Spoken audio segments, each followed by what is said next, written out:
Tissue builder is exactly what it sounds like. It helps build the tissues of your body. So think bones, ligaments, tendons, skin, things like that. So anytime we need to improve, strengthen, heal tissues of our body, tissue builder is awesome to have on hand. I have used it for my plantar fasciitis. When I started using it actually consistently, it's really started helping with that. If you have a broken bone, it will help heal the bone so much faster.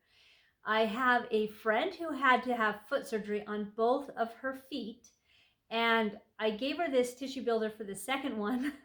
And she said it's just healing so much faster than the first one did. When you're wanting those tissues to heal a little bit faster, then you're going to increase the dosage. So yeah, it might say like 2 dropperfuls 2 times a day, or whatever the dosage is specifically for this one. But you'd probably want to take 3 dropperfuls 3 times a day when you're actively trying to heal a broken bone or something like that. It's just a great one to have on hand because you never know when that's going to happen.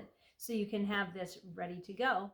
Tissue Builder is based off of Dr. Christopher's BF&C formula. That's what he used to call it. It's bones, flesh, and cartilage. And it's full of a whole bunch of good herbs for building the tissue. Just like some of our other tinctures, you can cut this one with some glycerin as well to make it a little sweeter and a little more palatable if you're trying to get it in to maybe a child who's not so fond of taking tinctures. But because you're putting the glycerin in, you'll want to up the dosage. It ends up being about 1/3 glycerin to 2/3 tincture. So you'll want to up your dosage accordingly. Yeah, and remember, you'll add the glycerin at the end. So you'll make the tincture, you'll let it soak for 2 to 4 weeks, and then you strain the herbs and then add the glycerin that you were talking about. You might be wondering about the comfrey. Comfrey's had a little bit of a past, so people aren't sure how to use comfrey or whether they even think it's safe.